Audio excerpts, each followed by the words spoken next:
From the conference center at Temple Square. Diffusée depuis le centre de conférence de Temple Square à Salt Lake City, voici la session du dimanche matin de la 188e conférence générale d'octobre de l'Église de Jésus-Christ des Saints des derniers jours, avec des orateurs choisis parmi les autorités générales et les officiers généraux de l'Église. La musique de cette session sera interprétée par le chœur du Tabernacle. Cette émission est diffusée à titre de service public par Bonneville Distribution. Toute reproduction, enregistrement, transcription ou autre utilisation de cette émission sans autorisation écrite est interdite. Henry Eyring, deuxième conseiller dans la première présidence de l'Église, dirigera cette session.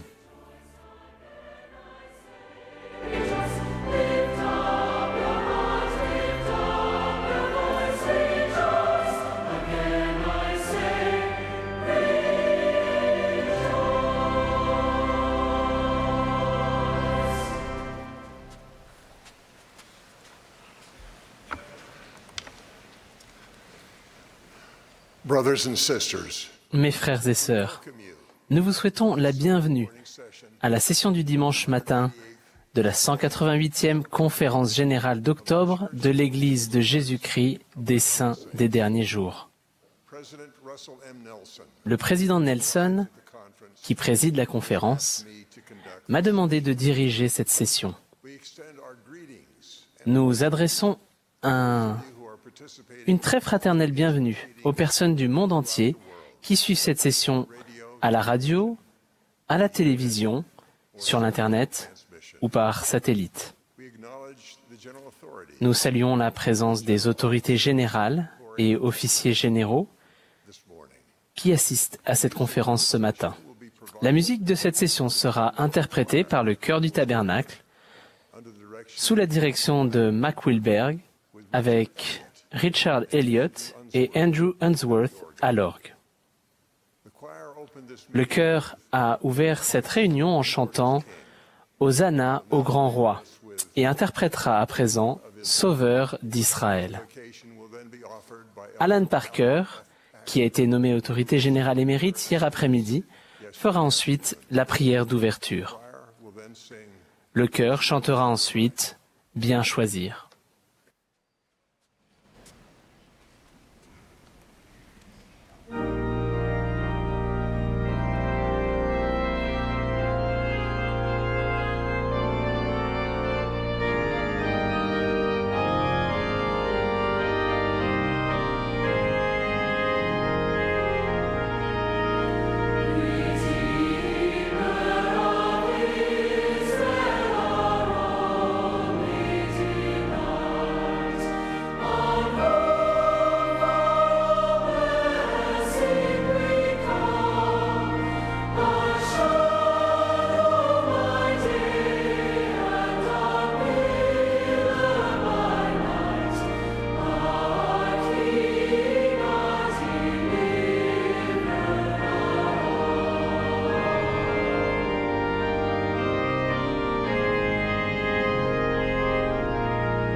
Our Heavenly Father, Notre Père céleste, we are grateful to be gathered nous sommes reconnaissants d'être réunis ce matin General pour la session de conférence générale du dimanche matin. Nous reconnaissons blessings tes bénédictions and the guidance that we have received. et les directives que nous avons reçues. We come to worship Thee, Nous venons pour t'adorer et ton Fils, to learn, pour apprendre, to be uplifted, pour être édifié, motivated, and inspired, pour être motivé et inspiré, and most of all, et surtout to learn how we might move Thy pour apprendre comment nous pouvons faire avancer ton œuvre. Nous sommes reconnaissants are in pour tous ceux and preparing for qui sont engagés dans cette préparation, speaking to and blessing ceux qui vont parler the lives of the members of the church. et bénir la vie des membres de l'Église au cours de cette conférence. Nous prions que ton esprit soit là abondamment, Each of the speakers may be que chacun des orateurs puisse être en mesure d'exprimer ce qui a été préparé, members of the church et que nous, en tant que membres de l'Église, à travers le monde, be able to hear puissent être en mesure d'entendre et de nous souvenir, and apply those. et comprendre et mettre en pratique ces principes dans nos vies. We ask Thy blessings upon Nous demandons que tu bénisses le président Nelson, ses conseillers, le Collège des 12 all the leaders throughout et tous les dirigeants à travers le monde. We ask Thy blessings to be with Nous demandons que tes bénédictions soient auprès de ceux qui souffrent, the natural disasters which ceux qui souffrent de catastrophes naturelles. bless and strengthen Nous te demandons de bénir et de fortifier ceux qui souffrent physical, emotional, physiquement, émotionnellement ou pour d'autres causes dans leur vie. express our love and gratitude Nous exprimons notre amour et notre reconnaissance. Nous t'exprimons notre amour et notre reconnaissance au nom de Jésus-Christ. Amen.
We will now be pleased to Nous aurons hear maintenant le plaisir d'écouter Russell Ballard, président suppléant du Collège des 12 apôtres. of the 12 apostles. He will be followed by Il sera suivi H. Corden, de Bonnie Cordon, as young women, présidente générale des jeunes filles. Elder Jeffrey R. Jeffrey Holland, of the Quorum du Collège des 12 apôtres, will then address. nous adressera ensuite la parole.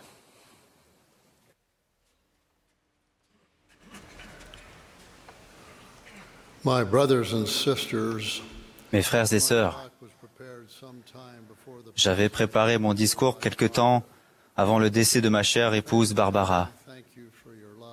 Ma famille et moi-même vous remercions pour votre amour et votre gentillesse.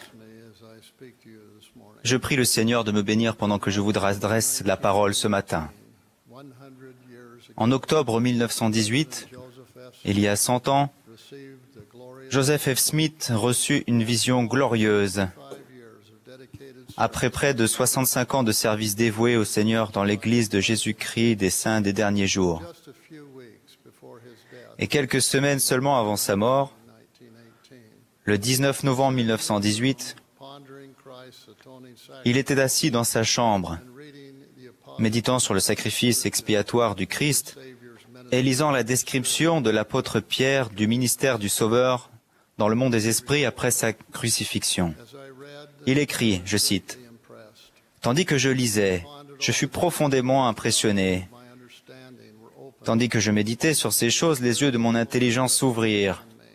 L'Esprit du Seigneur reposa sur moi, et je vis les multitudes des morts. » Le texte intégral de la vision est enregistré dans la section 138 des Doctrines et Alliances. Je vais donner quelques éléments de contexte pour que nous puissions apprécier plus pleinement la façon dont Joseph F. Smith a été préparé tout au long de sa vie à recevoir cette révélation remarquable. En 1906, quand il était président de l'Église, il visita Nauvoo et évoqua un souvenir qu'il avait de l'époque où il n'avait que 5 ans. Il dit, « C'est l'endroit exact où je me tenais quand mon oncle Joseph et Hiram, mon père, sont arrivés à cheval en route pour Carthage. Sans descendre de cheval, mon père s'est penché vers moi et m'a soulevé du sol. Il m'a embrassé pour me dire au revoir, m'a reposé par terre et je l'ai vu s'éloigner.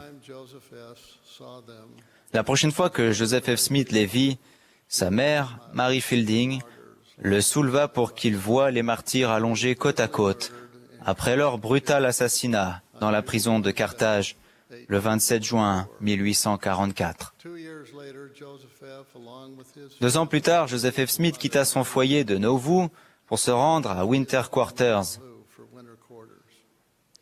accompagné de sa famille et de sa mère fidèle, Mary Fielding Smith. Bien qu'il n'eût pas encore 8 ans, on lui demanda de conduire l'un des attelages de bœufs de Montrose, Iowa, à Winter Quarters, puis plus tard jusqu'à la vallée du lac Salé, où il arriva quand il avait presque 10 ans. J'espère que vous, garçons et jeunes gens, écoutez et prendrez conscience de la responsabilité dont a été chargé Joseph F. Smith et de ce que l'on entendait de lui quand il n'était qu'un jeune garçon. 4 ans plus tard seulement, en 1852, quand il avait 13 ans, sa mère bien-aimée mourut, laissant Joseph et ses frères et sœurs orphelins. En 1854, à l'âge de 15 ans, Joseph fut appelé à faire une mission dans les îles Hawaï. Cette mission, qui dura plus de 3 ans, fut le début d'une vie de service dans l'Église. En 1859, après son retour en Utah, Joseph F. Smith se maria. Au cours des années suivantes, sa vie fut occupée par le travail, les responsabilités familiales et 2 autres missions. Le 1er juillet 1866, à l'âge de 27 ans, la vie de Joseph changea à jamais quand il fut ordonné apôtre par Brigham Young, le président de l'Église. En octobre de l'année suivante, il fut appelé à remplir la place restée vacante au Conseil des 12. Il fut conseiller de Brigham Young, John Taylor, Wilford Woodruff et Lorenzo Snow, avant de devenir lui-même président de l'Église en 1901. Joseph F. Smith et sa femme Julina eurent leur premier enfant, Joséphine. Elle n'avait que 2 ans et demi quand elle mourut. Peu après, Joseph écrivit « Cela a fait 1 mois hier que ma chère Joséphine est morte. Oh, que n'ai-je pu la sauver pour qu'elle grandisse jusqu'à devenir une femme. Elle me manque tous les jours et je me sens seul. Que Dieu pardonne ma faiblesse s'il est mal d'aimer mes enfants comme je les aime. » De son vivant, le président Smith perdit son père, sa mère, un frère et 2 sœurs, 2 épouses et 13 enfants. Il connaissait bien le chagrin de perdre des êtres chers. Quand son fils Albert Jesse mourut, Joseph écrivit à sa sœur Martha Ann qu'il avait supplié le Seigneur de le sauver et avait demandé « Pourquoi, ô Dieu, pourquoi devait-il en être ainsi ?» En dépit de ses prières à cette période, Joseph F. Smith ne reçut aucune réponse à ce sujet. Il dit à Martha Ann, « Les cieux paraissent semblables à de l'airain au-dessus de nos têtes, au sujet de la mort et du monde des esprits. Néanmoins, sa foi dans les promesses éternelles du Seigneur était ferme et constante. » Au moment choisi par le Seigneur, le président Smith reçut les réponses, le réconfort et la compréhension complémentaire qu'il recherchait concernant le monde des esprits grâce à la merveilleuse vision qui lui fut donnée en octobre 1918. Cette année fut particulièrement douloureuse pour lui. Il éprouvait du chagrin en songeant aux morts de la Grande Guerre, dont le nombre continua de grimper jusqu'à dépasser 20 millions. En outre, une épidémie de grippe se répandait dans le monde. Elle ôta la vie à plus de 100 millions de personnes. Au cours de cette année-là, le président Smith perdit aussi 3 autres membres de sa famille. Hiram Mack Smith, du Collège des 12 apôtres, qui était son fils aîné, et mon grand-père, mourut soudain d'une rupture de l'appendice. Le président Smith m'a écrit « Je suis sans voix, paralysé par la douleur. Mon cœur est brisé et peine à vivre. Oh, je l'aimais, je l'aimerai pour toujours. Et ainsi en est-il, et en sera-t-il toujours de tous mes fils et mes filles. Mais il est mon fils premier-né, le premier à m'avoir apporté la joie et l'espérance d'une postérité sans fin et d'une bonne réputation parmi les hommes. Je remercie Dieu pour lui des tréfonds de mon âme, mais, oh, j'avais besoin de lui.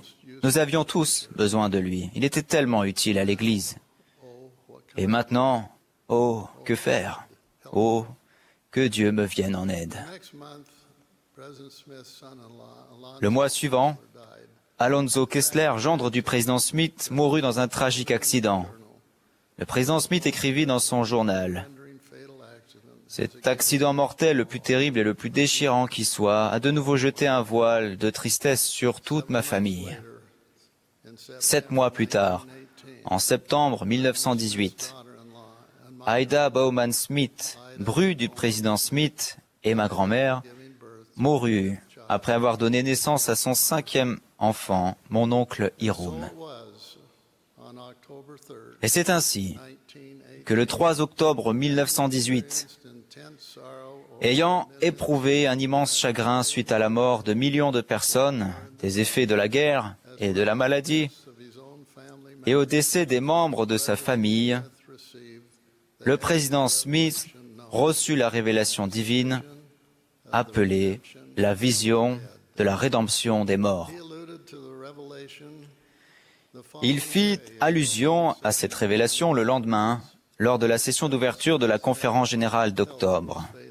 Malgré sa santé défaillante, Le président Smith prit brièvement la parole. I will not, Il dit, I dare not je ne peux, attempt to enter, je n'ose aborder plusieurs choses qui occupent mon esprit ce matin, and I shall postpone et until je remets à plus tard, si le Seigneur le veut bien, be willing, my attempt ma tentative de vous dire certaines des choses que j'ai à l'esprit my heart. et qui demeurent dans mon cœur. Alone, the Je n'ai pas vécu seul au cours de ces 5 derniers mois. spirit of prayer J'ai demeuré dans un esprit de prière, de supplication, de foi determination et de détermination, communication with et j'ai sans cesse communiqué avec l'Esprit du Seigneur.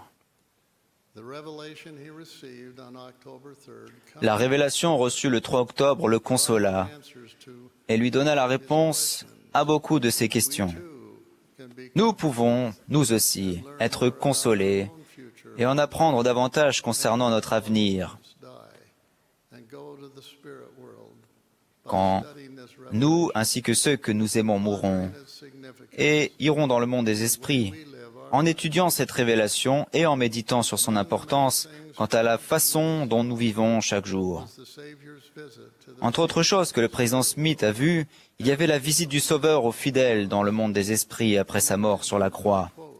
Je cite la vision. but behold from among the righteous Mais voici, parmi les justes, il organisa ses forces messengers et désigna des messagers revêtus de pouvoir et d'autorité to go forth et les chargea d'aller porter la lumière de l'Évangile à ceux qui étaient dans les ténèbres. even to all the Oui, men and à tous les esprits des hommes et des femmes. gospel preached Et c'est ainsi que l'Évangile fut prêché aux morts. faith in God On leur enseigna la foi en Dieu, le repentir du péché, le baptême par procuration pour la rémission des péchés, by the laying on of le don du Saint-Esprit par l'imposition des mains, other principles of the et tous les autres principes de l'Évangile necessary for them to know qu'ils avaient besoin de connaître qualify themselves pour se qualifier, they might be judged pour être jugés selon les hommes quant à la chair, according to mais vivre selon Dieu quant à l'Esprit. for the dead had looked upon the long Car les morts avaient considéré spirits from comme une servitude la longue absence séparant leur esprit de leur corps. and gave them power to come Ceux-là, forth after le Seigneur les instruisit et leur donna le pouvoir de se lever après sa résurrection d'entre les morts there to be crowned pour entrer dans le royaume de son Père, eternal life. pour y être couronnés d'immortalité et de vie éternelle. Their labor Continuez dorénavant leur labeur, promised by the comme le Seigneur l'avait promis, be partakers of all et prendre part blessings à toutes les bénédictions réservées à ceux qui l'aiment. Fin de citation. in the vision. President Smith Dans la vision, father Hiram le président Smith a vu son père, Hiram, et Joseph Smith, le prophète. been 74 years Cela faisait 74 ans qu'il les avait vus pour la dernière fois à Nauvoo, alors qu'il n'était qu'un jeune garçon. at seeing his beloved Nous ne pouvons qu'imaginer sa joie lorsqu'il a vu son père et son oncle bien-aimés. inspired and comforted Cela a dû être une inspiration et une consolation de savoir que tous les esprits conservent l'apparence de leur corps mortel awaiting the et qu'ils attendent avec impatience resurrection. le jour promis de leur résurrection. Revealed more fully La vision révélait plus pleinement la portée du plan de notre Père céleste pour ses enfants, and Christ's redeeming l'amour rédempteur du Christ power. et le pouvoir sans pareil de son expiation. Special 100th anniversary En ce centenaire spécial, to thoroughly read je vous invite à lire attentivement cette révélation. the revelation. As you do so, Que le Seigneur vous accorde, come quand vous le ferez, to understand de comprendre and appreciate et d'apprécier plus pleinement l'amour de Dieu salvation et son plan de salut for his children.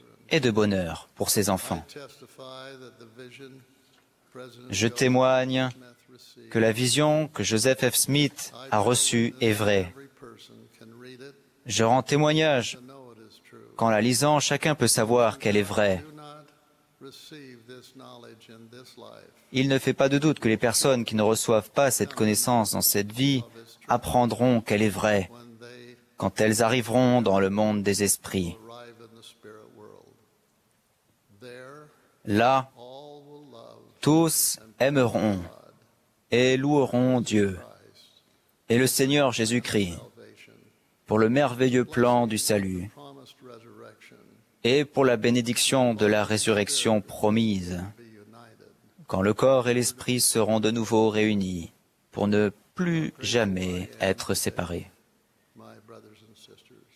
Aujourd'hui, frères et sœurs,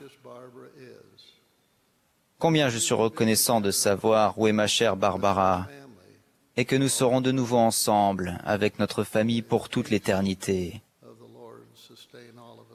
Que la paix du Seigneur nous soutienne tous, maintenant et à jamais. C'est là mon humble prière. Au nom de Jésus-Christ. Amen.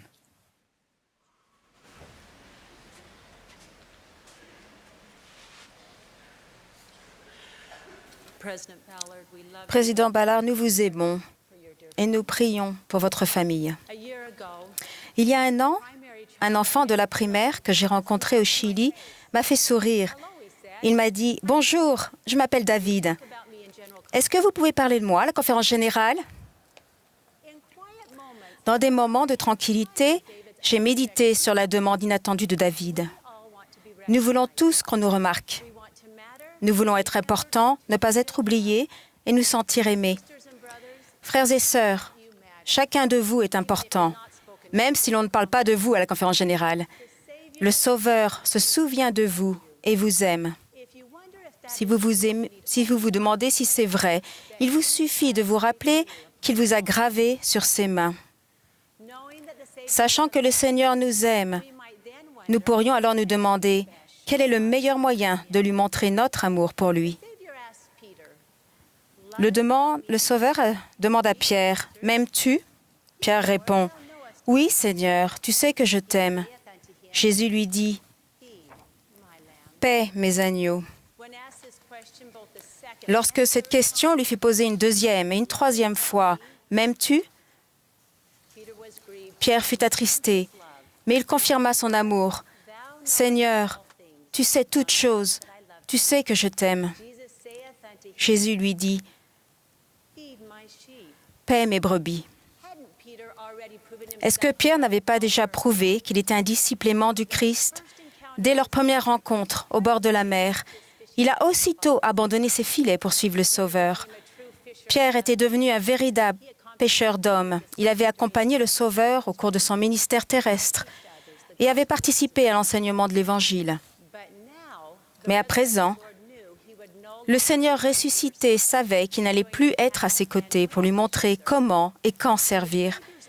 En son absence, Pierre allait devoir rechercher l'inspiration de l'Esprit, recevoir la révélation personnelle et en voir ensuite la foi et le courage d'agir. Focalisé sur ses brebis, le Sauveur désirait que Pierre fasse ce que lui-même ferait s'il était présent. Il a demandé à Pierre de devenir un berger. En avril dernier, Russell M. Nelson nous a également invités à paître les brebis de notre Père d'une manière plus sainte et de le faire à travers le service pastoral. Pour véritablement accepter cette invitation, il faut que notre cœur devienne celui d'un berger et comprendre les besoins des brebis du Seigneur. Comment devenons-nous les bergers dont le Seigneur a besoin? Comme en toute chose, nous pouvons prendre exemple sur notre Sauveur Jésus-Christ, le bon berger. Le Sauveur connaissait ses brebis et elles étaient comptées. Il veillait sur elles et les rassemblait dans la bergerie de Dieu. Dans nos efforts pour suivre l'exemple du Sauveur, nous devons tout d'abord connaître et compter ces brebis. On nous a attribué certaines personnes et certaines familles dont nous devons nous occuper afin d'être sûrs que personne du troupeau du Seigneur n'est oublié, que chacun est compté. Cependant, compter les brebis n'est pas une question de chiffres. Il s'agit de s'assurer que chaque personne ressent l'amour du Sauveur grâce à quelqu'un qui sert en son nom. De cette manière, tous peuvent reconnaître qu'un Père céleste aimant les connaît. Récemment, j'ai rencontré une jeune fille qui a reçu la tâche de veiller sur une sœur presque 5 fois plus âgée qu'elle. Elles ont découvert ensemble qu'elles partageaient l'amour de la musique. Lorsque cette jeune fille rend visite à cette sœur, elles chantent ensemble et se font découvrir l'une l'autre leurs chansons préférées. Elles sont en train de nouer une amitié qui leur apporte à toutes les deux des bénédictions. J'espère que les personnes que vous servez vous verront comme un ami et comprendront que vous êtes leur défenseur, une personne à qui elles peuvent se confier, qui connaît leur situation et qui les soutient dans leurs aspirations et leurs espérances. Récemment, ma collègue de service et moi avons reçu la tâche de veiller sur une sœur que nous ne connaissions pas vraiment.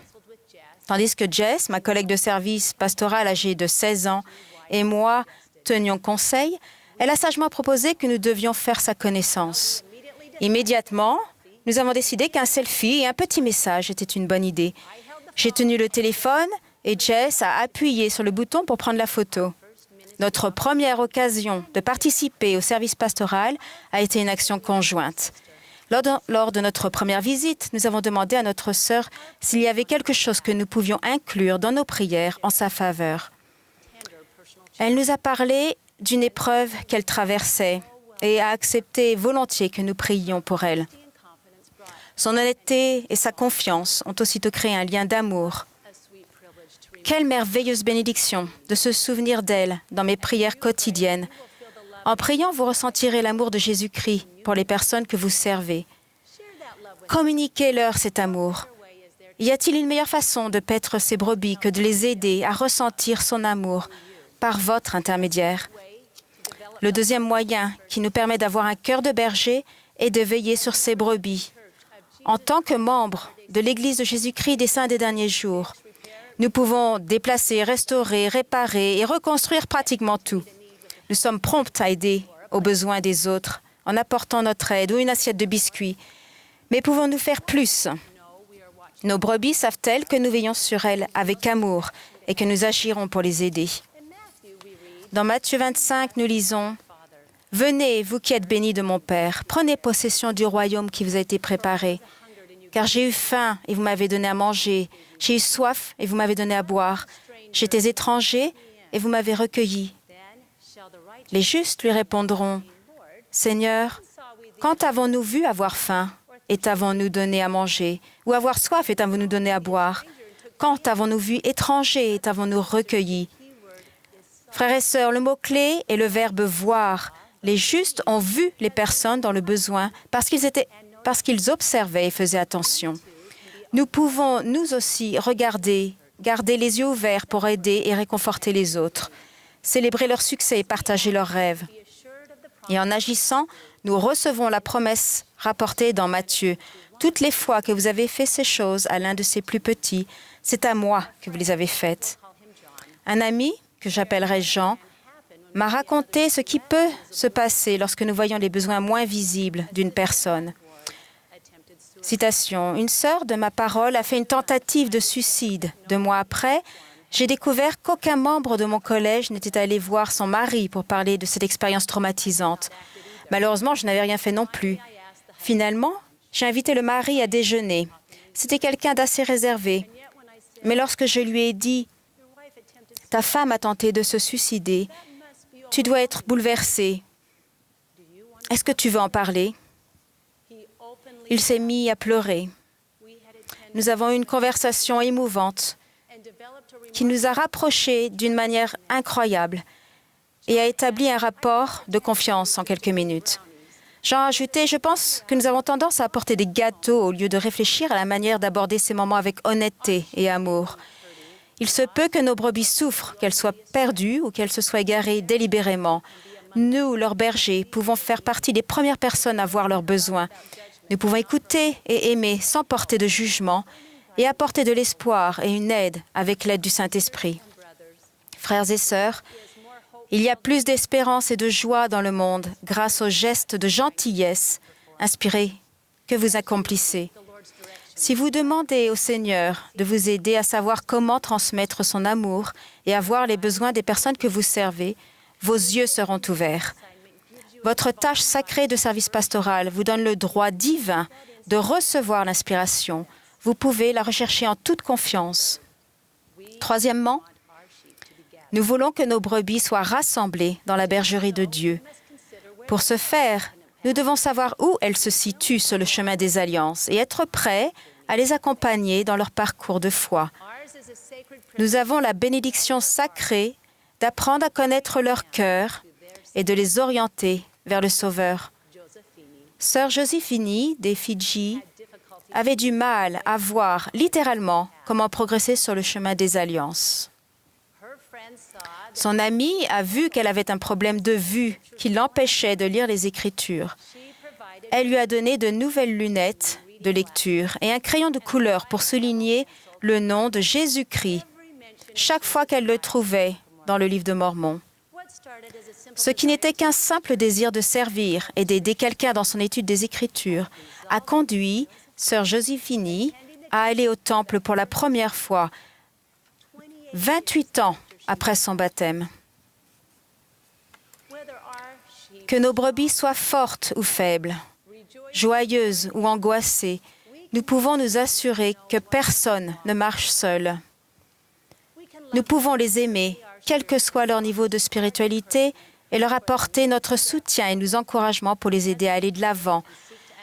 Je vous témoigne que si nous prions et cherchons à comprendre leur cœur, notre Père céleste nous guidera et son esprit nous accompagnera. Nous avons l'occasion d'être les anges qui seront tout autour d'elles, tandis qu'il va devant leur face. Pour paître ses brebis, il nous invite à être des bergers auprès de toutes les nations et de tous les pays. Et oui, frère Uchtdorf, nous aimons les bergers allemands. Et il désire que les jeunes se rallient à la cause.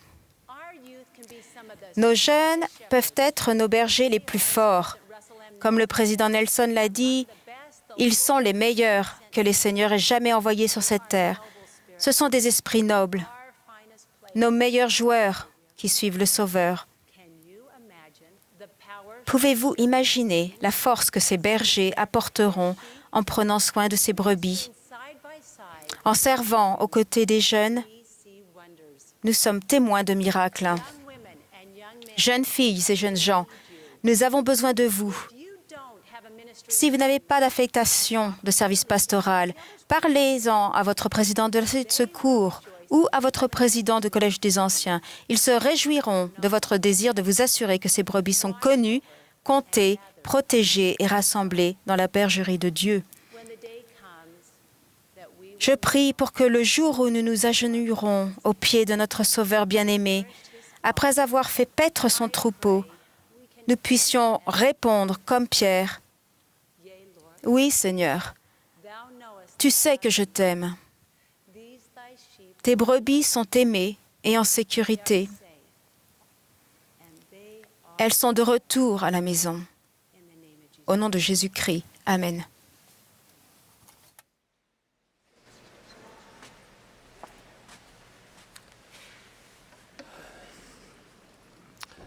Nous rappelons tous en avril dernier, lorsque Russell M. Nelson nous a présenté le service pastoral comme un moyen de respecter les grands commandements d'aimer Dieu et de nous aimer les uns les autres. Les officiers de l'Église vous félicitent et vous encouragent pour la grande réponse que vous avez apportée en cette matière. Nous vous remercions de suivre notre prophète bien-aimé dans cette grande œuvre et suggérons que vous n'attendez pas de recevoir davantage d'instructions. Jetez-vous simplement à l'eau et nagez vers les personnes dans le besoin. Ne soyez pas tétanisés, vous demandant si vous devez faire du dos, crawler ou nager comme un petit chien. Si nous suivons les principes de base qui nous ont été enseignés, si nous restons alignés sur les clés de la prêtrise, et si nous recherchons le Saint-Esprit pour nous guider, nous ne pouvons pas échouer. Merci, Sœur Candorne, pour ce grand message. Ce matin, j'aimerais parler d'un aspect encore plus personnel du service pastoral qui n'est pas donné comme une affectation, qui ne nécessite pas de calendrier d'entretien et pour lequel on ne fait rapport à aucune hiérarchie si ce n'est au ciel. Je vais vous raconter un exemple simple. Grant Morrell Bowen était un mari et un père travailleur et dévoué qui, comme beaucoup de personnes qui vivent de la terre, a vu son activité chuter lorsque la récolte locale de pommes de terre a été mauvaise. Sa femme Norma et lui ont trouvé un autre emploi, ont fini par déménager dans une autre ville et ont fini par retrouver une stabilité économique. Cependant, Grant avait été profondément blessé suite à un incident fortement regrettable lors d'un entretien pour le temple dans lequel l'évêque s'était montré sceptique quant au fait qu'il payait une dîme complète. Je ne sais pas lequel de ces hommes avait raison ce jour-là, mais je sais que Sir Bowen est ressorti de son entretien avec une nouvelle recommandation à l'usage du temple, tandis que son mari est ressorti avec une colère qui l'a éloigné de l'Église pendant 15 ans. Indépendamment de qui avait raison, il est évident que frère Bowen et l'évêque avaient tous deux oublié l'injonction du Sauveur « Accorde-toi promptement avec ton adversaire » et l'exhortation de Paul que le soleil ne se couche pas sur votre colère. Le fait est qu'ils ne s'étaient pas mis d'accord et que le soleil s'était couché sur la colère de frère Bowen pendant des jours, puis des semaines et des années, prouvant ce qu'un des grands sages romains de l'Antiquité a dit. Si elle n'est pas maîtrisée, la colère est souvent plus destructrice que le préjudice qu'il a provoqué. Mais le miracle de la réconciliation est toujours possible, et par amour pour sa famille et pour l'Église qu'il savait être vraie, Grant Morrell Bowen est redevenu pratiquant. Je vais vous dire brièvement comment cela s'est passé. Brad, le fils de frère Bowen, est un très bon ami de notre fils et un 70 d'interrégion dévoué servant dans le sud de l'Idaho. Brad avait 11 ans au moment de cet incident et pendant 15 ans, il a vu l'engagement religieux de son père décliner. Il a vu la récolte tragique qui s'est faite là où la colère et l'incompréhension avaient été semées. Il fallait faire quelque chose. Donc, à l'approche des fêtes de Thanksgiving de 1977, Brad, étudiant de 26 ans à l'université Brigham Young, sa femme Valérie et leur bébé Mick ont pris leur voiture en version étudiante et bravant le mauvais temps, ils sont partis pour Billings, au Montana. Même une collision avec une congère près de West Yellowstone n'a pu empêcher le trio d'aller au bout de leur action de service auprès du père de Brad. En arrivant, Brad a retrouvé sa sœur Pam. Et tous deux ont demandé à parler en privé à leur père. Non sans émotion, Brad a commencé. « Papa, tu as toujours été un père formidable. Et nous avons toujours su à quel point tu nous aimes. Mais quelque chose ne va pas, et ce, depuis longtemps. Un jour, tu t'es senti blessé, et toute notre famille en souffre depuis des années. Nous sommes brisés, et tu es le seul qui puisse nous réparer. S'il te plaît, après tout ce temps, peux-tu trouver en ton cœur le moyen d'oublier cet incident malheureux avec cet évêque et de guider ta famille dans l'Évangile comme tu le faisais autrefois. » Il y a eu un silence de plomb. Puis frère Bowen a levé les yeux vers ses enfants, la chair de sa chair, et a dit très doucement, « Oui, oui, je le ferai. » Heureux, mais sidéré par sa réponse inattendue. Brad Bowen et sa famille ont vu cet homme prendre rendez-vous avec son évêque dans un esprit de réconciliation afin de remettre sa vie en ordre. Régissant à la perfection à cette visite courageuse mais totalement imprévue, l'évêque, qui n'avait eu de cesse d'inviter frère Bowen à revenir, l'a serré dans ses bras pendant un très long moment. Très, très longtemps. En quelques semaines seulement, frère Bowen était de nouveau pleinement pratiquant et s'était de nouveau qualifié pour retourner au temple. Peu de temps après, il a accepté l'appel de président d'une petite branche de 25 personnes qu'il a transformée en une assemblée florissante de plus de 100 membres. Tout cela s'est passé il y a près d'un demi-siècle.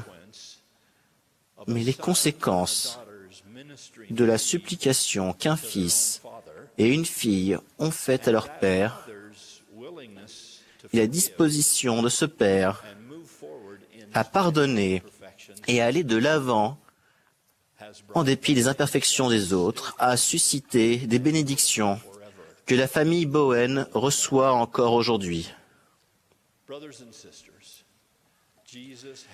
Frères et sœurs, Jésus nous a demandé de vivre ensemble dans l'amour et sans controverse parmi nous.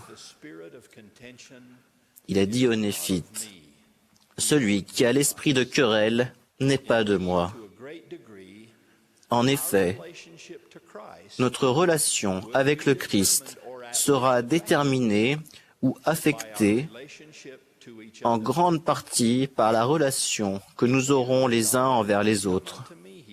Il a dit, « Si tu désires venir à moi et que tu te souviennes que ton frère a quelque chose contre toi,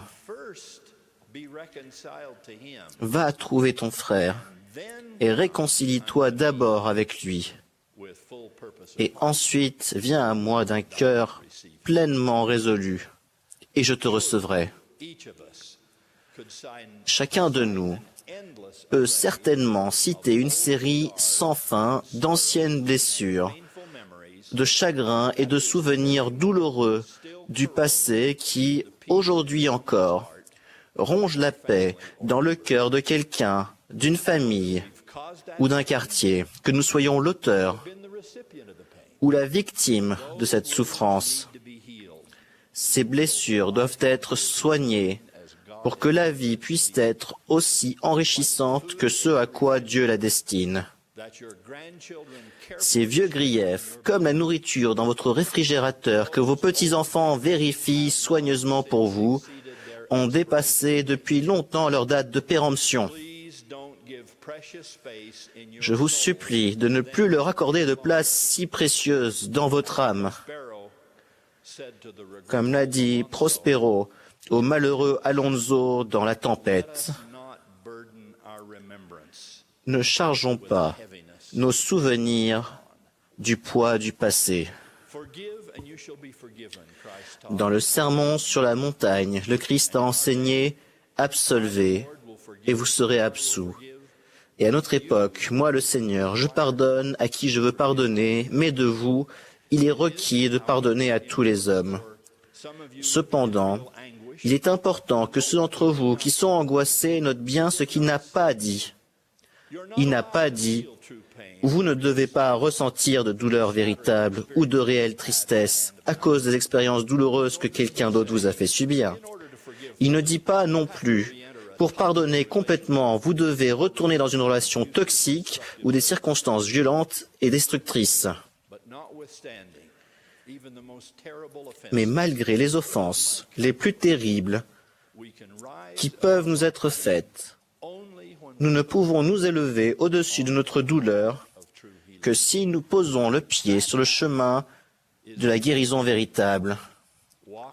Ce chemin est celui du pardon qu'a suivi Jésus de Nazareth, qui nous lance à tous cet appel. Viens et suis-moi.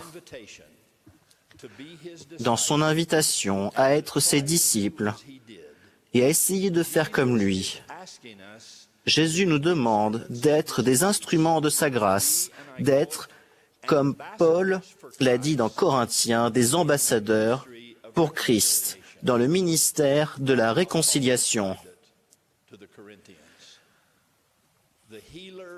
Le guérisseur de toutes les blessures, celui qui redresse tous les torts, nous demande de travailler avec lui à la tâche intimidante de promotion de la paix dans un monde qui ne la trouvera d'aucune autre façon. Donc, comme l'a écrit Philip Brooks, vous qui laissez les malheureux malentendus courir d'année en année, ayant l'intention de les résoudre un jour, vous qui entretenez de pitoyables querelles, parce que vous ne pouvez pas vraiment vous décider que vous devez aujourd'hui sacrifier votre orgueil et les résoudre. Vous qui arborez un ton maussade quand vous croisez des gens dans la rue, ne leur adressant pas la parole à cause de vexations stupides. Vous qui laissez quelqu'un souffrir en son fort intérieur à cause d'une parole d'appréciation ou de sympathie que vous comptez donner un jour, allez sur le champ, faire ce que vous n'aurez peut-être jamais une autre chance de faire. Mes chers frères et sœurs, je témoigne que pardonner et oublier les offenses anciennes et récentes est au centre de la splendeur de l'expiation de Jésus-Christ. Je témoigne qu'au bout du compte, ce genre de remède spirituel ne peut venir que de notre divin Rédempteur, celui qui accourt avec la guérison sous ses ailes pour nous aider. Nous le remercions, lui et notre Père céleste qui l'a envoyé, parce que le renouveau et la renaissance, ou la libération à venir d'anciennes peines et d'erreurs passées, sont non seulement possibles, mais ont déjà été achetés et payés à un coût inestimable, symbolisé par le sang de l'agneau qu'il a versé. Au nom de l'autorité apostolique qui m'a été accordée par le Sauveur du monde, je témoigne de la tranquillité de l'âme que la réconciliation avec Dieu et avec notre prochain nous apportera si nous sommes suffisamment humbles et courageux pour la rechercher. Cessez de vous critiquer les uns les autres, le Sauveur a plaidé. Si vous avez connaissance d'un préjudice passé, réparez-le. Prenez soin les uns des autres. Mes chers amis, dans ce ministère de réconciliation que nous partageons, je vous demande d'être des artisans de paix. Je lance cet appel au nom du Prince de la paix, qui connaît tout sur l'innocence et l'injustice.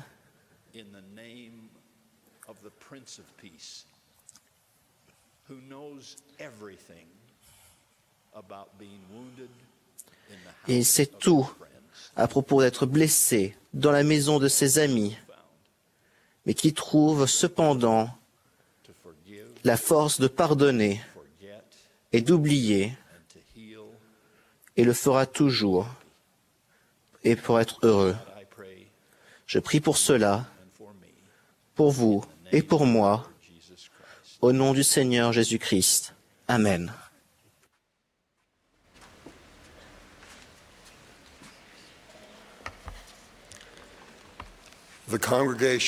L'Assemblée se joindra maintenant au chœur pour chanter « Seigneur, merci pour le prophète », le numéro 10 dans le recueil de cantiques. Après ce chant, nous entendrons Shane Bowen des 70. Il sera suivi de Neil Anderson du Collège des 12 apôtres.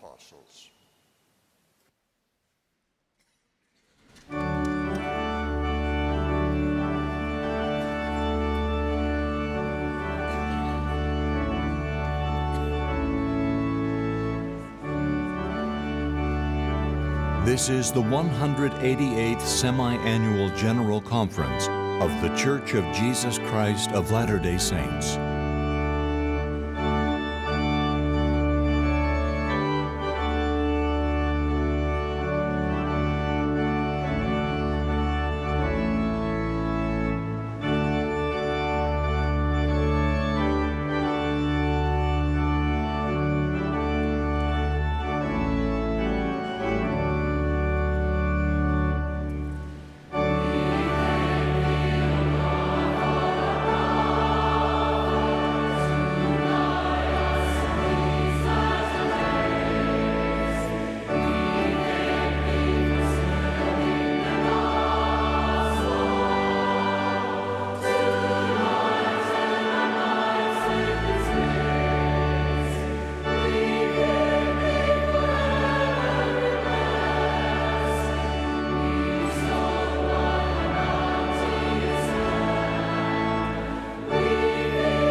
Chers frères et sœurs, mon oncle Morel vient d'une famille de 11 enfants et il a toujours montré un exemple merveilleux pour chacun d'entre nous. Je l'aime vraiment beaucoup et j'attends avec impatience le jour où je pourrai le voir à nouveau. Beaucoup de gens aujourd'hui s'interrogent sur la réalité de Dieu et notre relation avec lui. Un grand nombre d'entre eux ne savent rien ou pas grand-chose de son grand plan du bonheur. Il y a plus de 30 ans, Ezra Taft Benson a fait cette remarque. La majeure partie du monde, de nos jours, rejette la nature divine du Sauveur. On remet en question sa naissance miraculeuse, sa vie parfaite, la réalité de sa résurrection glorieuse. Aujourd'hui, les questions portent non seulement sur notre Sauveur, mais aussi sur son Église, l'Église de Jésus-Christ des saints des derniers jours, qu'il a rétablie par l'intermédiaire de Joseph Smith, le prophète. Elle porte généralement sur l'histoire, les enseignements ou les pratiques de l'Église du Sauveur. Dans le guide Prêcher mon Évangile, on lit « Souvenez-vous que la compréhension que nous avons de notre Père Céleste et de son plan du bonheur nous vient des prophètes modernes, de Joseph Smith et de ses successeurs, qui reçoivent la révélation directe de Dieu. C'est pourquoi la première question à laquelle on devrait répondre est de savoir si Joseph Smith était un prophète, et l'on peut y répondre en lisant le livre de Mormon et en priant à son sujet. Mon témoignage de l'appel divin de Joseph Smith le prophète s'est renforcé lorsque j'ai étudié à l'aide de la prière le livre de Mormon, un autre témoignage de Jésus-Christ. J'ai suivi l'invitation de Moroni de demander à Dieu, le Père éternel, au nom du Christ, si le livre de Mormon est vrai. Je témoigne qu'il l'est. Cette connaissance m'est parvenue tout comme elle peut vous parvenir, par le pouvoir du Saint-Esprit. Dans l'introduction du livre de Mormon, on lit « Ceux qui obtiendront ce témoignage divin du Saint-Esprit seront aussi, par le même pouvoir, que Jésus-Christ est le Sauveur du monde, que Joseph Smith est son révélateur et son prophète en ces derniers jours, et que l'Église de Jésus-Christ des saints des derniers jours est le royaume du Seigneur établi de nouveau sur la terre pour préparer la seconde venue du Messie. » Lorsque j'étais jeune missionnaire en route pour le Chili, j'ai appris une leçon marquante sur le pouvoir de conversion du livre de Mormon. Un homme que j'appellerais M. Gonzalez avait occupé un poste respecté dans son église pendant de nombreuses années. Il avait une formation religieuse approfondie, notamment un diplôme de théologie. Il n'était pas peu fier de sa maîtrise de la Bible. Nous n'avions aucun doute qu'il était un érudit religieux. Il était bien conscient de la présence des missionnaires saints des derniers jours qui travaillaient dans sa ville à Lima, au Pérou. Il avait toujours souhaité les rencontrer pour pouvoir leur expliquer la Bible. Un jour, presque comme un don du ciel, du moins c'est ce qu'il a pensé, 2 missionnaires l'ont arrêté dans la rue et lui ont demandé s'il pouvait venir chez lui pour lire les Écritures avec lui. Son rêve était sur le point de se réaliser. Ses prières avaient été exaucées. Il allait enfin pouvoir remettre sur le droit chemin ces 2 jeunes garçons égarés. Il leur a dit qu'il serait ravi de les recevoir chez lui pour discuter les Écritures. Il était impatient que son rendez-vous arrive. Il était prêt à utiliser la Bible pour réfuter leurs croyances. Il était persuadé qu'elle mettrait clairement et explicitement en évidence l'erreur de leur voie. Le soir fixé, les missionnaires ont frappé à la porte. Il ne pouvait plus contenir son excitation. Le moment était enfin arrivé. Il a ouvert la porte et les a fait entrer chez lui. L'un des 2 missionnaires lui a tendu un livre bleu et a témoigné avec sincérité qu'il savait qu'il contenait la parole de Dieu. Le second a, à son tour, témoigné avec force du livre, attestant qu'il avait été traduit par un prophète de Dieu moderne du nom de Joseph Smith et qu'il contenait des enseignements sur Jésus-Christ. Puis, les missionnaires ont pris congé et sont partis. M. Gonzalez était très déçu, mais il a ouvert le livre et a commencé à le feuilleter.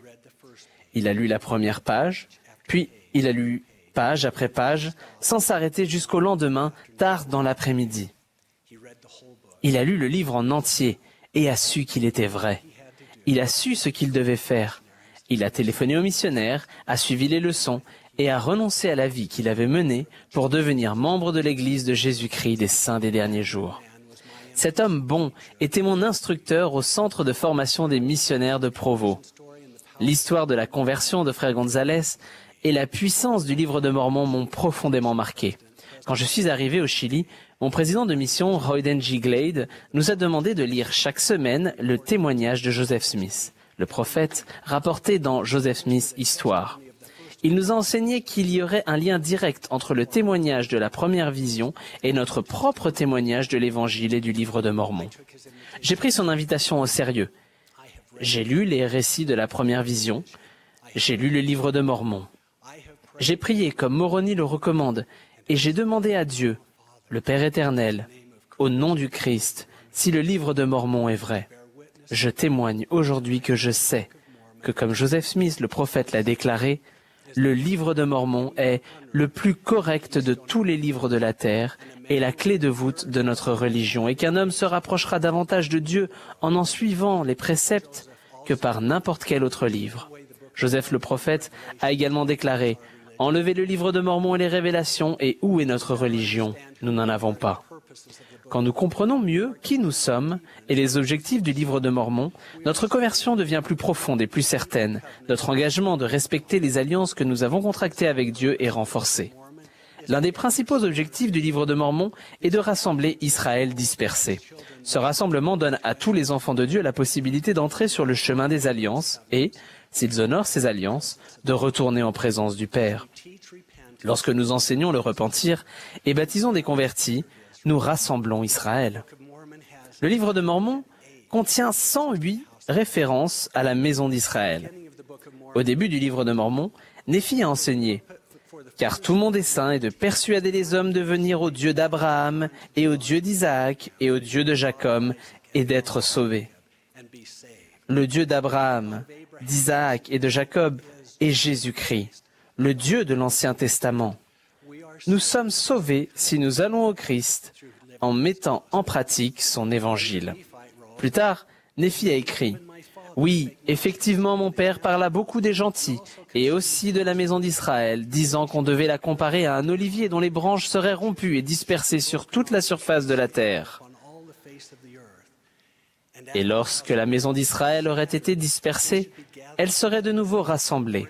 En bref, lorsque les gentils auraient reçu la plénitude de l'Évangile, les branches naturelles de l'olivier ou les restes de la maison d'Israël seraient greffées ou parviendraient à la connaissance du vrai Messie, leur Seigneur et leur Rédempteur. De la même manière, à la fin du livre de Mormon, le prophète Moroni nous rappelle nos alliances lorsqu'il dit « Afin que tu ne sois plus confondu, que les alliances que le Père éternel a faites avec toi, ô maison d'Israël, s'accomplissent. » Quelles sont les alliances que le Père éternel a faites avec nous, dont parle Moroni? Nous lisons dans les livres d'Abraham « Mon nom est Jéhovah, et je connais la fin dès le commencement. C'est pourquoi ma main sera sur toi. Je ferai de toi une grande nation. Je te bénirai au-delà de toute mesure. Je rendrai ton nom grand parmi toutes les nations. Et tu seras une bénédiction pour ta postérité après toi, en ceci qu'elle portera de ses mains ce ministère et cette prêtrise à toutes les nations. » Russell Nelson a enseigné lors d'une émission mondiale récente, je cite, « Nous sommes dans les derniers jours, et le Seigneur accélère son œuvre de rassemblement d'Israël. Ce rassemblement est la chose la plus importante qui se produit sur la terre aujourd'hui. Rien d'autre n'est comparable en magnitude, rien d'autre n'est comparable en importance, rien d'autre n'est comparable en majesté. Et si vous choisissez de le faire, si vous le voulez, vous pouvez y jouer un rôle important. Vous pouvez jouer un grand rôle dans quelque chose d'important, dans quelque chose de grandiose, dans quelque chose de majestueux. Quand nous parlons du rassemblement, nous exprimons simplement cette vérité fondamentale, que chacun des enfants de notre Père Céleste, des deux côtés du voile, mérite d'entendre le message de l'Évangile rétabli de Jésus-Christ. Ils décident pour eux-mêmes s'ils veulent en savoir plus. C'est ce que nous faisons, nous, membres de l'Église de Jésus-Christ des Saints des Derniers Jours. Nous nous efforçons d'amener le monde à la compréhension de l'Évangile de Jésus-Christ et à la conversion à cet Évangile. Nous sommes les rassembleurs des derniers jours. Notre mission est claire. Frères et sœurs, puissions-nous être connus comme des gens qui ont pris à cœur la promesse de Moroni, ont prié et ont reçu une réponse et savent ainsi que le livre de Mormon est vrai et ont transmis cette connaissance par leurs paroles et plus important encore, par leurs actes. Le livre de Mormon contient la plénitude de l'évangile de Jésus-Christ. Il nous conduit aux alliances du Père et si nous les respectons, nous donne l'assurance de son plus grand don, la vie éternelle. Le livre de Mormon est la clé de voûte de la conversion de tous les fils et de toutes les filles de notre Père Céleste. Je cite à nouveau le président Nelson. En lisant quotidiennement le livre de Mormon, vous apprendrez la doctrine du rassemblement ainsi que des vérités concernant Jésus-Christ, son expiation et la plénitude de son évangile qui ne se trouve pas dans la Bible. Le livre de Mormon est essentiel au rassemblement d'Israël. En fait, le rassemblement d'Israël promis ne pourrait pas s'accomplir sans le livre de Mormon. Fin de citation. Je conclus par les paroles que le Sauveur a adressées aux Néphites quand il leur a parlé des bénédictions promises. « Voici, vous êtes les enfants des prophètes, et vous êtes de la maison d'Israël, et vous êtes de l'alliance que le Père a faite avec vos pères, disant à Abraham, « Toutes les nations de la terre seront bénies en ta postérité. » Je témoigne que nous sommes fils et filles de Dieu, la postérité d'Abraham et la maison d'Israël. Nous rassemblons Israël pour la dernière fois et le faisons à l'aide du livre de Mormon. Un livre qui, associé avec l'Esprit du Seigneur, est le plus puissant instrument de conversion. Nous sommes guidés par un prophète de Dieu, le président Nelson, qui dirige le rassemblement d'Israël de nos jours. Le livre de Mormon est vrai. Il a changé ma vie. Je vous promets, comme l'ont fait Moroni et de nombreux autres prophètes tout au long des siècles, qu'il peut aussi changer la vôtre. Au nom de Jésus-Christ. Amen.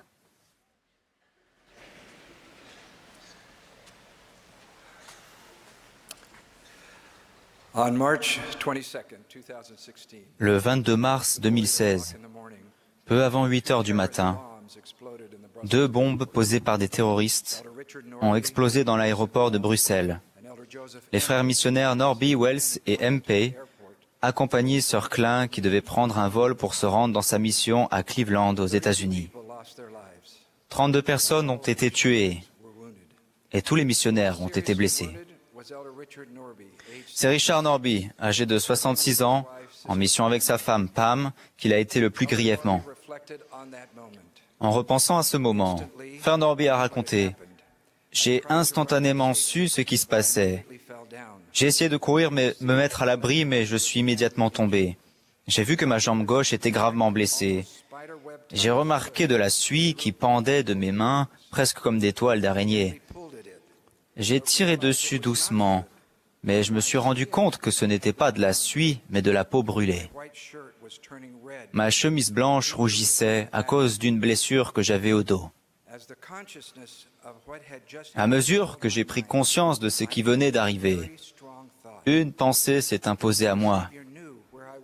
Le Sauveur savait où j'étais, ce qui venait de se passer et ce que j'éprouvais à cet instant.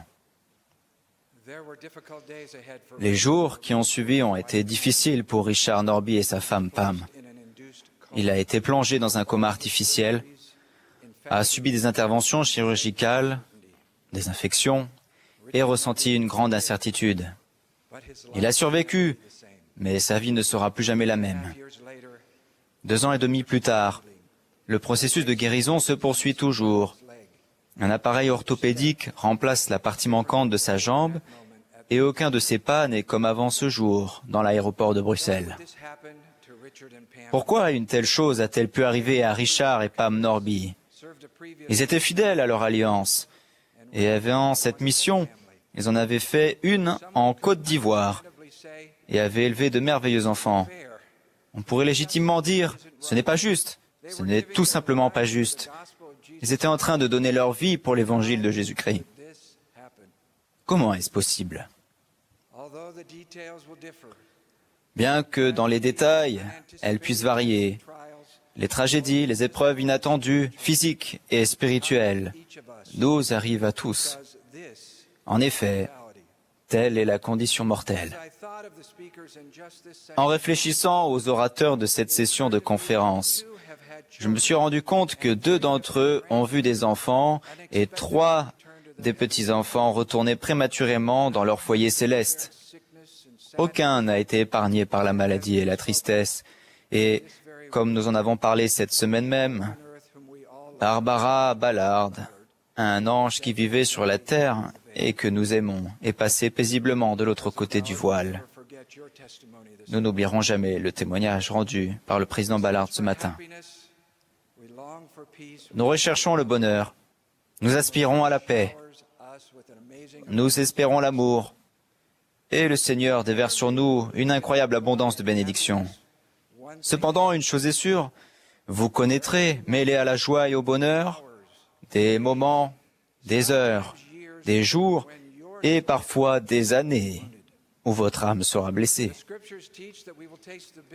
Les Écritures enseignent que nous goûterons l'amer et le doux et qu'il y aura de l'opposition en toutes choses. Jésus a dit, « Votre Père fait lever son soleil sur les méchants et sur les bons, et il fait pleuvoir sur les justes et les injustes. » Les blessures de l'âme ne sont pas propres à une culture, à une nation ou une génération, à la richesse ou à la pauvreté. Elles touchent tout le monde et font partie de l'apprentissage de la condition mortelle. Mon discours aujourd'hui s'adresse spécialement aux personnes qui respectent les commandements de Dieu, respectent les promesses qu'elles lui ont faites et qui, comme les Norby et d'autres hommes, femmes et enfants de cet auditoire mondial, sont aux prises avec des épreuves imprévues et douloureuses. Nos blessures peuvent être la conséquence d'une catastrophe naturelle ou d'un accident malheureux. Elles peuvent être causées par un mari ou une femme infidèle qui bouleverse la vie de son conjoint juste et de leurs enfants.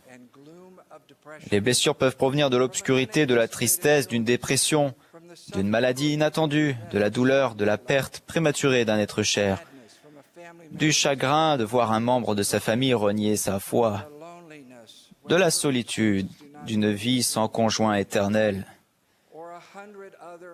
ou d'une centaine d'autres épreuves démoralisantes et douloureuses, et de chagrin ou de secrets que l'œil ne peut voir. Nous comprenons tous que les épreuves font partie de la vie, mais lorsqu'elles nous arrivent, elles peuvent nous laisser sans voix. Sans nous alarmer, nous devons nous tenir prêts. L'apôtre Pierre a dit, « Ne soyez pas surpris, comme d'une chose étrange qui vous arrive, de la fournaise qui est au milieu de vous pour vous éprouver. » Avec les couleurs éclatantes du bonheur et de la joie, les fils de couleurs plus sombres de l'épreuve et de la tragédie sont tissés profondément dans la tapisserie du plan de notre Père. Ces combats, bien que difficiles, deviennent souvent nos plus grands instructeurs. En racontant l'histoire miraculeuse des 2060 jeunes guerriers d'Élaman, nous répétons souvent ce verset. Selon la bonté de Dieu et à notre grand étonnement, et aussi à la joie de toute notre armée, il n'y eut pas une seule âme d'entre eux qui périt. Néanmoins, la phrase continue. Oui, il n'y eut pas non plus une seule âme parmi eux qui n'eût pas reçu de nombreuses blessures.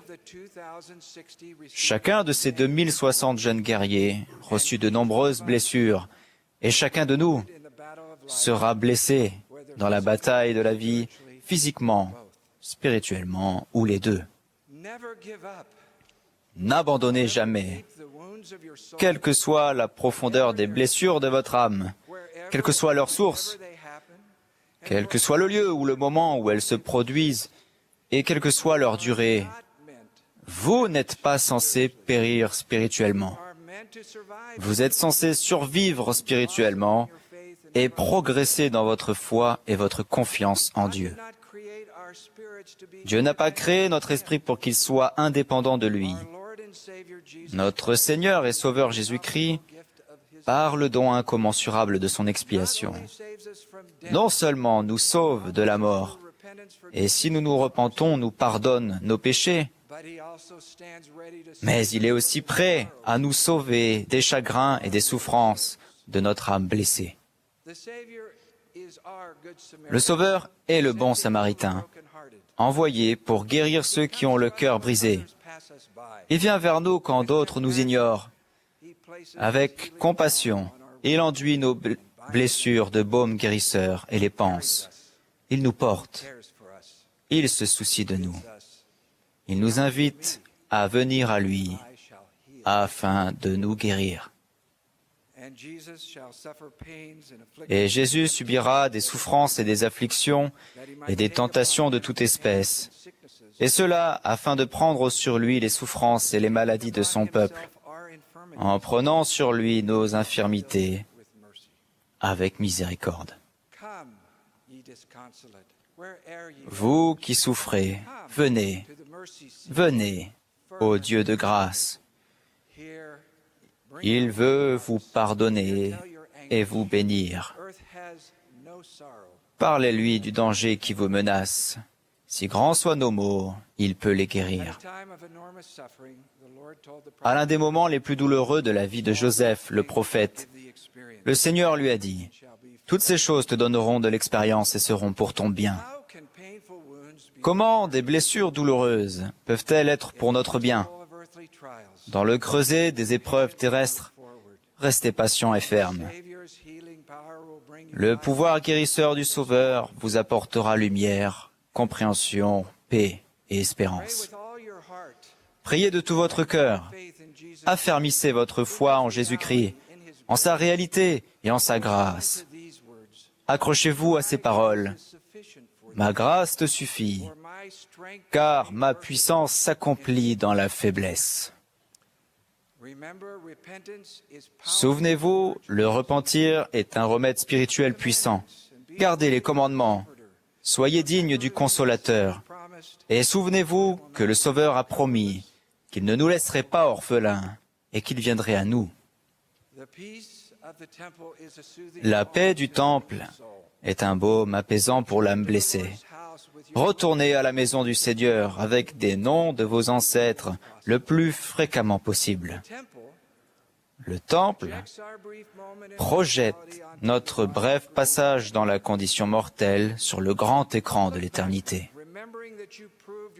Regardez en arrière, vous souvenant que vous avez démontré votre dignité dans votre état prémortel.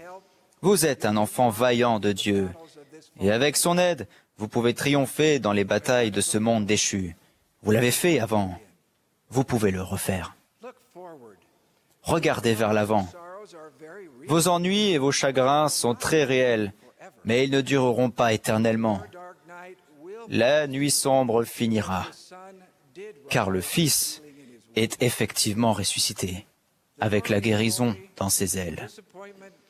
Les Norby m'ont dit, de temps en temps, la déception vient nous rendre visite, mais on ne l'autorise jamais à rester. L'apôtre Paul a dit, nous sommes pressés de toute manière, mais non réduits à l'extrémité, dans la détresse, mais non dans le désespoir, persécutés, mais non abandonnés, abattus, mais non perdus. Il se peut que vous soyez épuisés, mais n'abandonnez jamais. Même avec vos blessures douloureuses, vous vous tournerez instinctivement vers les autres, avec une confiance totale en la promesse du Sauveur, que celui qui perdra sa vie à cause de lui la retrouvera. Les blessés qui soignent les blessures des autres sont des anges de Dieu sur la terre. Dans quelques instants, nous écouterons notre prophète bien-aimé, Russell M. Nelson, un homme dont la foi en Jésus-Christ est inébranlable, un homme optimiste et pacifique, aimé de Dieu et dont l'âme a eu son lot de blessures. En 1995, sa fille Emily, enceinte, a appris qu'elle avait un cancer. Il y a eu des jours d'espérance et de bonheur quand elle a mis au monde un bébé en bonne santé. Toutefois, le cancer a récidivé et leur Emily chérie est décédée à 2 semaines de son 37e anniversaire, laissant son mari et 5 jeunes enfants. À la conférence générale, peu après son décès, frère Nelson a confié « Mes larmes de chagrin ont accompagné mes regrets de n'avoir pas pu faire davantage pour notre fille. Si j'avais eu le pouvoir de la ressusciter, j'aurais été tenté de le faire. Mais Jésus-Christ détient ces clés et les utilisera pour Émilie et pour tout le monde au moment choisi par lui. » Le mois dernier, pendant que nous rendions visite aux membres de l'Église à Puerto Rico et que nous nous souvenions du désastre provoqué par l'ouragan de l'année dernière, le président Nelson a prononcé un discours empreint d'amour et de compassion. Cela fait partie de la vie. C'est la raison pour laquelle nous sommes ici. Nous sommes ici pour recevoir un corps et être éprouvés. Certaines de ces épreuves sont physiques, d'autres sont spirituelles, et les vôtres ont été physiques et spirituelles. Vous n'avez pas abandonné. Nous sommes si fiers de vous. Vous, saints fidèles, avez beaucoup perdu, mais malgré cela, vous avez nourri votre foi au Seigneur Jésus-Christ. En respectant les commandements de Dieu, nous pouvons trouver de la joie, même dans les pires situations. Mes frères et sœurs, je vous promets qu'en faisant grandir votre foi au Seigneur Jésus-Christ, vous recevrez un surcroît de force et d'espérance. Pour vous, les justes, le guérisseur de notre âme guérira toutes vos blessures en son temps et à sa manière. Aucune injustice, persécution, épreuve, tristesse, peine, souffrance, blessure, aussi profonde, large et douloureuse soit-elle, ne sera exclue du réconfort, de la paix et de l'espérance durable de celui dont les bras ouverts et les mains meurtries nous accueilleront à notre retour en sa présence. L'apôtre Jean témoigne qu'en ce jour-là, les justes qui viennent de la grande tribulation seront revêtus de robes blanches devant le trône de Dieu. L'agneau qui est au milieu de nous essuiera toute larme de vos yeux. Ce jour-là viendra. J'en témoigne. Au nom de Jésus-Christ. Amen.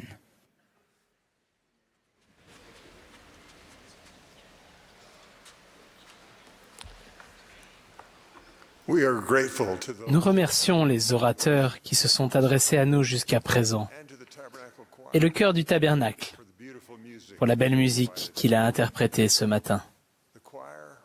Le chœur va maintenant interpréter His voice has the sound. Après le chant, nous aurons le plaisir d'entendre notre prophète bien-aimé, Russell Nelson. Après le discours du président Nelson, le chœur terminera cette réunion en chantant It is well with my soul. Donald Alstrom des 70 fera ensuite la prière de clôture.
Thank you, choir.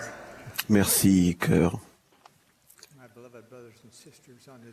Mes chers frères bien-aimés, pendant cette belle journée de sabbat, nous nous réjouissons des grandes bénédictions du Seigneur. Nous sommes reconnaissants de vos témoignages de l'évangile rétabli de Jésus-Christ, des sacrifices que vous avez faits, de rester sur ce chemin des alliances pour votre service consacré dans cette Église. Aujourd'hui, je ressens le besoin de parler d'une chose de grande importance. Aujourd'hui, je me sens poussé à aborder un sujet d'une grande importance. Il y a quelques semaines, j'ai publié une déclaration relative à la rectification du nom de l'Église. Je l'ai fait parce que le Seigneur m'a fait comprendre l'importance du nom qu'il a décrété pour son Église, l'Église de Jésus-Christ, des saints des derniers jours. Comme on peut s'y attendre, les réactions à cette déclaration et au guide stylistique révisé ont été mitigées. De nombreux membres ont immédiatement corrigé le nom de l'Église sur leur blog et leur page dans les réseaux sociaux. D'autres se sont demandé pourquoi, avec tout ce qui se passe dans le monde, il était nécessaire d'insister sur quelque chose d'aussi anodin. Et d'autres ont dit que ce n'était pas faisable et qu'ils se demandaient pourquoi s'embêter à essayer. Je vais expliquer pourquoi ce sujet nous tient si profondément à cœur. Mais d'abord, je tiens à dire que ce que cette démarche n'est pas, ce n'est pas un changement de nom, ce n'est pas une refonte d'image de marque, ce n'est pas une question d'esthétique, ce n'est pas une lubie, et ce n'est pas anodin. En fait, c'est une rectification. C'est le commandement du Seigneur. Joseph Smith n'a pas attribué un nom à l'Église rétablie par son intermédiaire. Mormon non plus. C'est le Sauveur lui-même qui a dit « Car c'est là le nom que portera mon Église dans les derniers jours, c'est-à-dire l'Église de Jésus-Christ des saints des derniers jours. » Encore plus tôt, en 34 après Jésus-Christ, notre Seigneur ressuscité a donné des instructions similaires aux membres de son Église lorsqu'il leur a rendu visite en Amérique. À cette époque, il a dit « Vous appellerez l'Église de mon nom. » Et comment est-elle, mon Église, si elle n'est pas appelée de mon nom? Car si une Église est appelée du nom de Moïse, alors c'est l'Église de Moïse. Ou si elle est appelée du nom d'un homme, alors c'est l'Église d'un homme. Mais si elle est appelée de mon nom, alors c'est mon Église. Le nom de l'Église n'est donc pas négociable. Lorsque le Sauveur annonce clairement le nom que doit porter son Église, et fait même précéder sa déclaration de « C'est là le nom que portera mon Église ». Il est sérieux. Si nous permettons l'utilisation de surnoms et adoptons ou même parrainons ces surnoms, nous l'offensons. Que recèle un nom, ou dans ce cas un surnom? Pour ce qui est des surnoms de l'Église, tels que Église SDJ, Église mormone ou Église des saints des derniers jours, ce qui saute aux yeux, c'est l'absence du nom du Sauveur. Supprimer le nom du Seigneur de l'Église du Seigneur constitue une victoire considérable pour Satan. Lorsque nous oblitérons le nom du Sauveur, c'est une façon subtile de ne pas tenir compte de tout ce que Jésus-Christ a fait pour nous,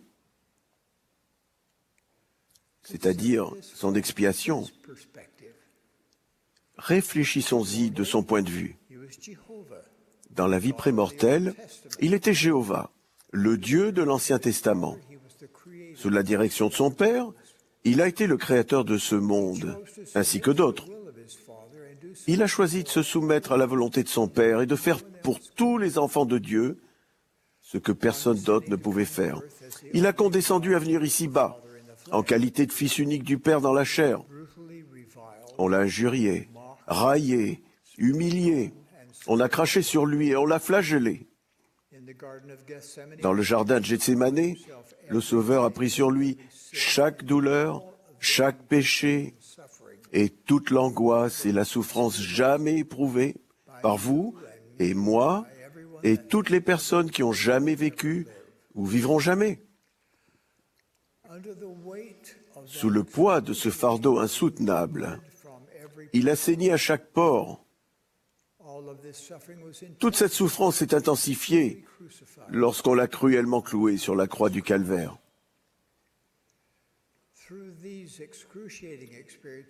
Grâce à ces expériences atroces et à sa résurrection qui suivit, c'est-à-dire son expiation infinie, il accorde l'immortalité à tous et rachète chacun de nous des effets du péché, à condition que nous nous repentions.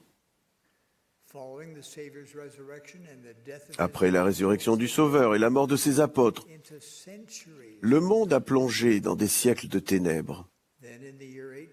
Puis en 1820, Dieu le Père et son Fils Jésus-Christ sont apparus à Joseph Smith, le prophète, pour commencer le rétablissement de l'Église du Seigneur. Après tout ce qu'il a subi, après tout ce qu'il a fait pour l'humanité, je regrette profondément que nous ayons involontairement consenti que l'Église rétablie du Seigneur porte d'autres noms, lesquels éliminent tous le nom sacré de Jésus-Christ.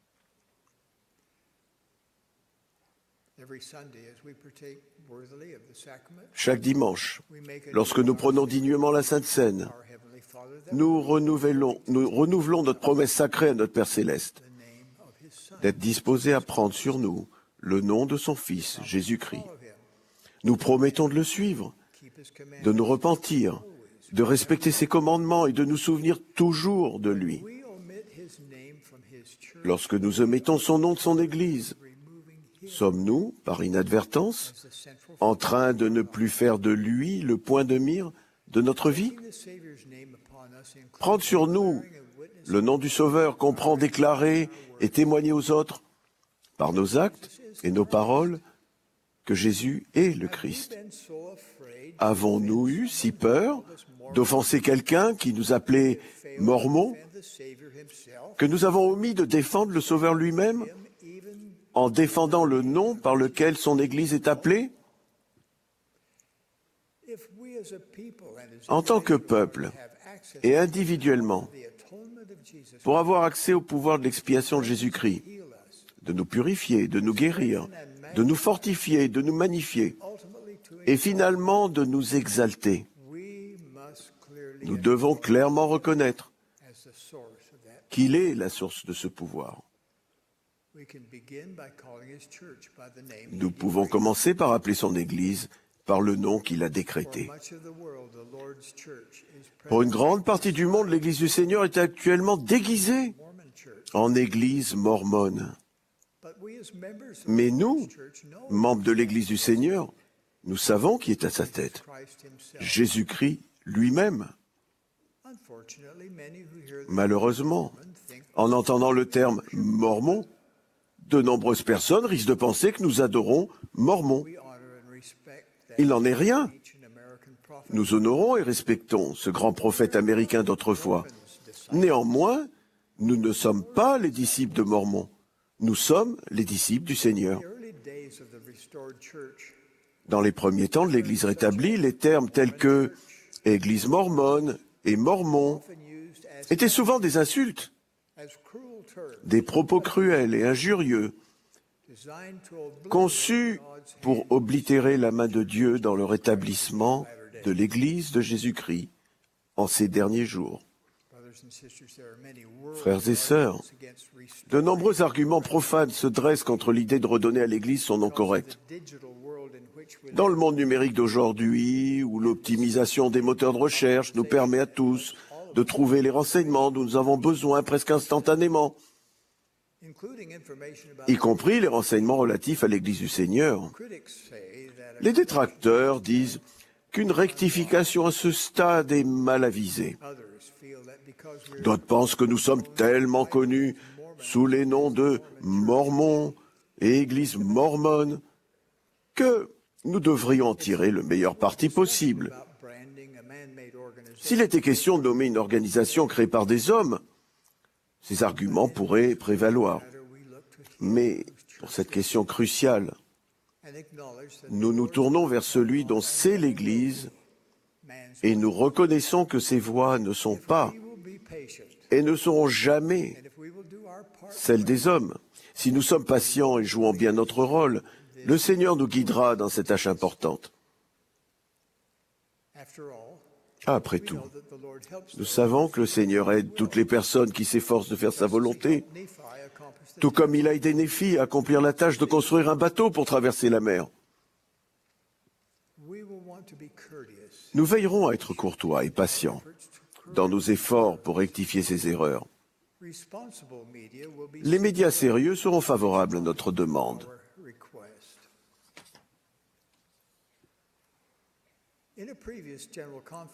Dans une conférence générale passée, Benjamin de Hoyos a parlé d'un événement de ce genre. Il a dit, il y a quelques années, alors qu'un collègue et moi travaillions au service de la communication de l'Église au Mexique, nous avons été invités à participer à un débat à la radio.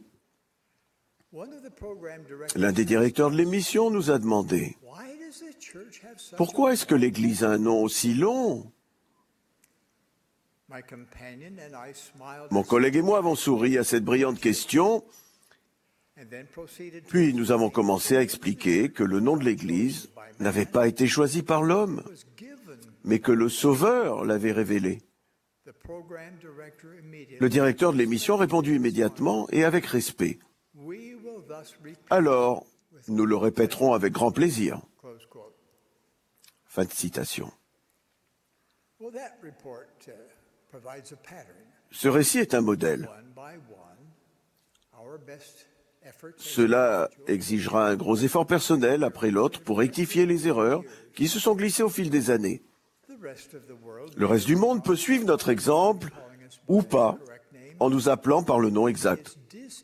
Mais il serait hypocrite de notre part d'être mécontent qu'il désigne l'Église et ses membres par un nom erroné si nous faisons de même. Notre guide de stylistique révisé est utile. Il y est dit. Dans la première mention, il vaut mieux utiliser le nom complet de l'Église. L'Église de Jésus-Christ, des saints des derniers jours. Si vous avez besoin d'une deuxième mention abrégée, nous recommandons les termes l'Église ou l'Église de Jésus-Christ. L'Église rétablie de Jésus-Christ est aussi exacte et recommandée. Si quelqu'un vous demande, êtes-vous mormon? Vous pourriez répondre. Si vous me demandez si je suis membre de l'Église de Jésus-Christ des Saints des Derniers Jours, alors oui.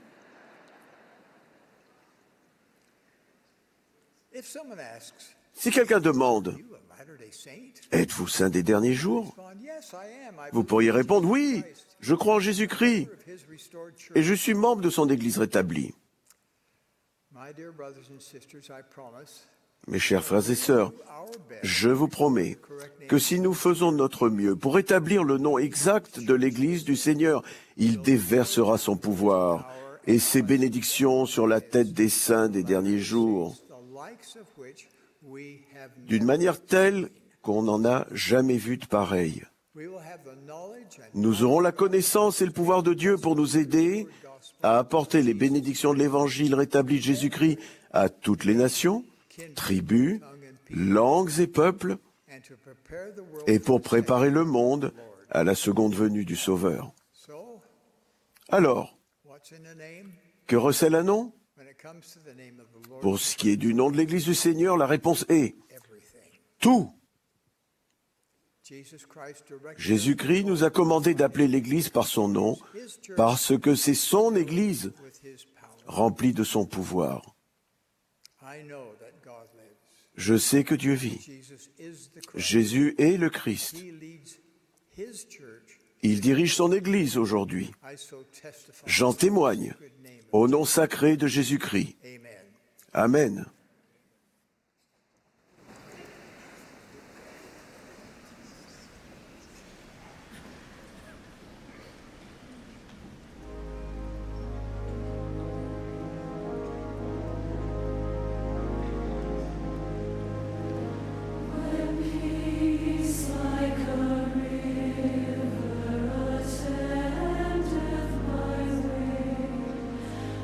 Sorrows like sea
Our Father in heaven, Notre cher Père céleste, we have gathered this Sabbath nous sommes assemblés as members and en ce jour de sabbat of Jesus Christ of Latter-day en tant que membres de l'Église de Jésus-Christ des Saints des derniers jours.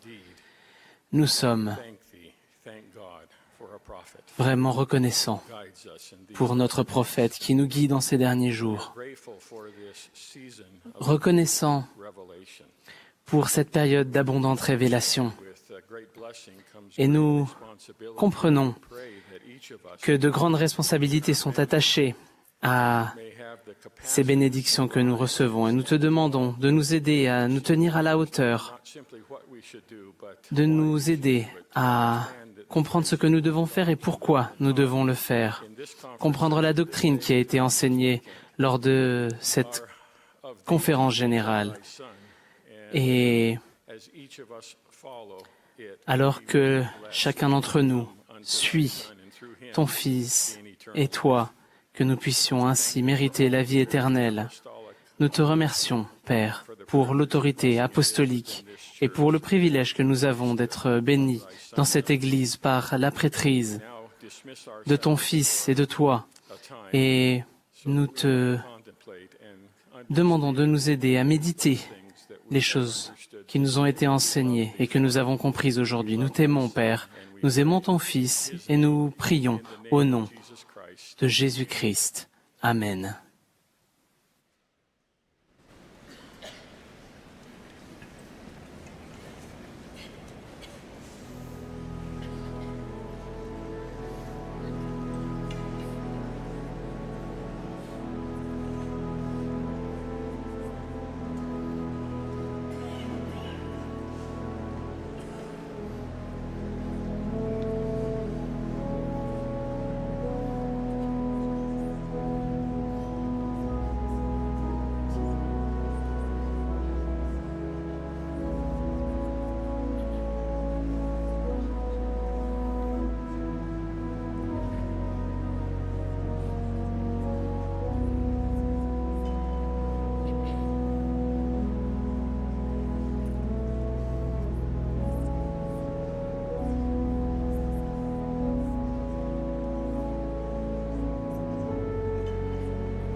This has been a broadcast of the 100. Vous venez d'assister à une session de la 188e conférence générale d'octobre de l'Église de Jésus-Christ des Saints des derniers jours. Les orateurs étaient choisis parmi les autorités générales et les officiers généraux de l'Église. La musique était interprétée par le chœur du tabernacle. Cette émission a été diffusée à titre de service public par Bonneville Distribution. Toute reproduction, enregistrement, transcription ou autre utilisation de cette émission sans autorisation écrite est interdite.